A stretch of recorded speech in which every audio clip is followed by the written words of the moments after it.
नमस्कार, जय हिंद दोस्तों। मैं आपका दोस्त शुभम गिरी आप सभी लोगों का हार्दिक स्वागत करता हूं अपने YouTube channel study with Shubham Giri में। अगर आप सभी लोग दोस्तों यूपीपीएस आरओ की तैयारी कर रहे हैं तो आज की वीडियो दोस्तों बहुत ही ज्यादा इंपॉर्टेंट होने वाली है, क्योंकि आज की वीडियो हम लेकर के आए हैं 1773 का रेगुलेटिंग एक्ट।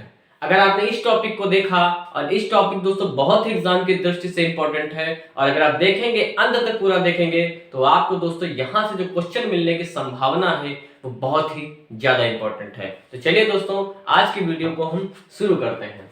भारत का दोस्तों जो संवैधानिक विकास शुरू होता है वो 1773 के रेगुलेटिंग एक्ट से ही शुरू होता है। तो सबसे पहले हम पहले बिंदु की बात करेंगे कि आखिर पहला सवाल क्या बनता है। पहला सवाल दोस्तों ये बनता है रेगुलेटिंग एक्ट कब आया। तो रेगुलेटिंग एक्ट दोस्तों कब आया?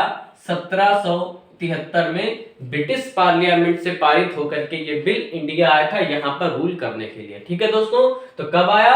1773 में आया। दूसरा सवाल ये बनता है कि आखिर जो रेगुलेटिंग एक्ट आया इसका मोटो क्या था, उद्देश्य क्या था? तो इसका उद्देश्य था दोस्तों जो कंपनी में भ्रष्टाचार, दोस्तों कंपनी में भ्रष्टाचार और कुप्रशासन मौजूद था, इसको दूर करने के लिए ब्रिटिश गवर्नमेंट ने जो एक्ट पारित किया उसे हम 1773 का रेगुलेटिंग एक्ट दोस्तों बोलते हैं। तो क्लियर है दूसरा पॉइंट कि क्यों आया?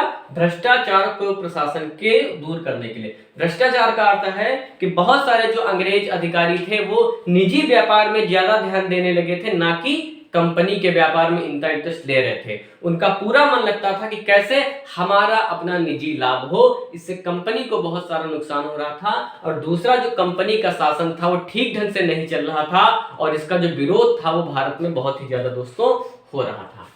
तीसरा जो मुख्य बिंदु ये बनता है दोस्तों कि अभी तक जो होता था वो होता था बंगाल का गवर्नर। दोस्तों कौन होता था?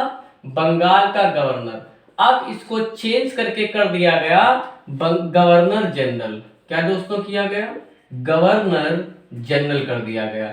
फर्क दोनों में ये इतना है, ये सिर्फ बंगाल का होता था और ये समस्त ब्रिटिश क्षेत्र का, समस्त ब्रिटिश क्षेत्र का दोस्तों होता था गवर्नर जनरल। जितना भी कब्जा अंग्रेजों का है उस समस्त क्षेत्र पर अब कौन होगा?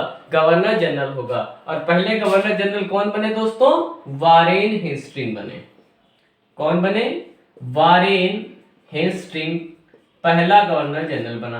तो एग्जाम में सवाल आपसे ये पूछेगा पहला कि बंगाल के गवर्नर को गवर्नर जनरल कब कहा गया? तो दोस्तों 1773 के रेगुलेटिंग एक्ट के द्वारा बंगाल के गवर्नर को गवर्नर जनरल कहा गया। और दूसरा बिंदु आपसे ये पूछेगा कि जो आपका पहला गवर्नर जनरल बना वो कौन था दोस्तों? वो आपका बना वारेन हेस्टिंग। क्लियर है दोस्तों? कौन बना? Warren Hasting. और इसकी सहायता के लिए 4 सदस्य दोस्तों अन्य थे। कितने? 4 सदस्य थे। कौन कौन से थे? नंबर 1 आपका फ्रांसिस था, नाम दोस्तों याद रखिएगा, फ्रांसिस। नंबर 2 क्लेवरिंग। ठीक है दोस्तों, याद रखिएगा, फ्रांसिस हो गया आपका, क्लेवरिंग हो गया, और तीसरा था आपका मॉनसन। कौन था? मॉनसन था। और चौथा वारवेल था, वारवेल। ठीक है दोस्तों, अगर एग्जाम में सवाल पूछेगा कि गवर्नर जनरल की सहायता के लिए कितने अन्य सदस्य कमेटी थी, तो 4 अन्य सदस्य थे दोस्तों। वो कौन कौन से थे? Number 1 Francis, number 2 Clavering, number 3 Monson और नंबर 4 वारवेल दोस्तों। और अगला सवाल आपसे ये पूछेगा दोस्तों, भारत में सर्वप्रथम एक सर्वोच्च न्यायालय की स्थापना। ठीक है दोस्तों, तो एक जो सर्वोच्च न्यायालय की स्थापना का प्रावधान किया गया वो 1773 के रेगुलेटिंग एक्ट में ही किया गया। और दूसरा बिंदु इसमें यह है कि इसकी स्थापना की गई 1774 में, और कहां की गई? कलकत्ता में। ठीक, कई सारे सवाल निकल करके आते हैं। एक सवाल तो ये निकल करके आएगा कि सर्वोच्च न्यायालय की स्थापना किस अधिनियम की या किस एक्ट के अंतर्गत की गई? तो 1773 के रेगुलेटिंग एक्ट के द्वारा 1774 में कलकत्ता में एक सर्वोच्च न्यायालय की स्थापना दोस्तों की गई। कहां की गई? कलकत्ता में। कब की गई? 74 में। 73 में प्रावधान और 74 में अगले वर्ष उसकी स्थापना कर दी गई। अब भाई सर्वोच्च न्यायालय है तो मुख्य न्यायाधीश भी होगा। तो दोस्तों एक मुख्य न्यायाधीश था, एक मुख्य न्यायाधीश। और ये कौन था? इसका भी नाम बहुत ज्यादा एग्जाम में आपसे पूछता है। ये था एलिजा इम्पे। एलिजा इम्पे दोस्तों कलकत्ता सर्वोच्च न्यायालय का पहला मुख्य न्यायाधीश था। ये नाम भी दोस्तों आप याद रखेगा, काफी ज्यादा इंपॉर्टेंट है, पूछेगा। 1773 के रेगुलेटिंग एक्ट के माध्यम से जो सर्वोच्च न्यायालय बना उसका मुख्य न्यायाधीश कौन था, तो एलिजा इम्पे। ये बहुत ही ज्यादा इंपॉर्टेंट क्वेश्चन है। और इसकी सहायता के लिए दोस्तों 3 अन्य न्यायाधीश थे। कितने? 3 अन्य न्यायाधीश थे।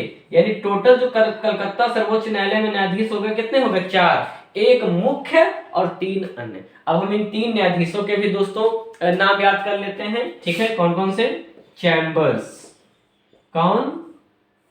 चैम्बर्स, लिमिस्टर और हाइड। हो सकता है आपको थोड़ा सा अच्छा ना दिख रहा हो तो मैं पढ़ देता हूं फिर से, आप लोग नोट कर लें सभी लोग। चैम्बर्स, लिमिस्टर और हाइड ये 3 अन्य न्यायाधीश थे जो सर्वोच्च न्यायालय में थे। और मुख्य न्यायाधीश दोस्तों कौन था? Elijah Impey. ठीक है दोस्तों, तो ये बहुत सारे महत्वपूर्ण सवाल बनते हैं 1773 के रेगुलेटिंग एक्ट से। आप सभी लोगों को आज की वीडियो कैसी लगी आप लोग जरूर हमें कमेंट करके बताइएगा। नोट्स बनाना दोस्तों बिल्कुल ना भूलें। ये आपको किताब में बहुत कुछ थ्योरी मिलेगी, आपको समझ में हो सकता है कम आए, मगर आप मेरे वीडियो को देख करके जब आप पढ़ेंगे तो आपको समझ में भी ज्यादा आएगा। नोट्स साथ में दोस्तों बनाते रहें। मैं पर डे आपको मॉर्निंग में एक क्लास दे रहा हूं, एक छोटी सी वीडियो में आपको दे रहा हूं। पर डे नोट्स बनाते रहें और अच्छे से पढ़ाई करते रहें। समीक्षा अधिकारी का दोस्तों आपको मैं बता दूं यूपीपीएससी को दे दिया गया है, यूपीपीएससी को अधियाचन, और बहुत ही जल्द फॉर्म भी आ जाएगा। इसलिए बिल्कुल झन्नाटेदार आग जैसी बिल्कुल अंदर उत्पत्ति करिए और बिल्कुल लगे जाइए अपने लक्ष्य में, और जरूर आप इस वर्ष लक्ष्य अपना हासिल करेंगे।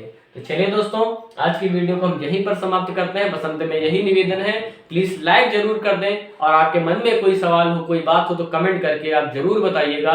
और सबसे इंपॉर्टेंट बात अंत में कि अगर अभी तक मेरी वीडियो आपको अच्छी लगी हो, हमारी वीडियोज अच्छी लग रही हैं, तो प्लीज आप हमारे चैनल को जरूर सब्सक्राइब करें और ज्यादा से ज्यादा शेयर करें अपने दोस्तों में, फ्रेंड सर्कल में दोस्तों। तो ठीक है दोस्तों, आज की वीडियो का यही पर अंत करते हैं और फिर मिलेंगे कल फिर एक नई वीडियो में एक नए टॉपिक के साथ। तब तक मेरे साथ बोलिए दोस्तों, जय हिंद, जय भारत।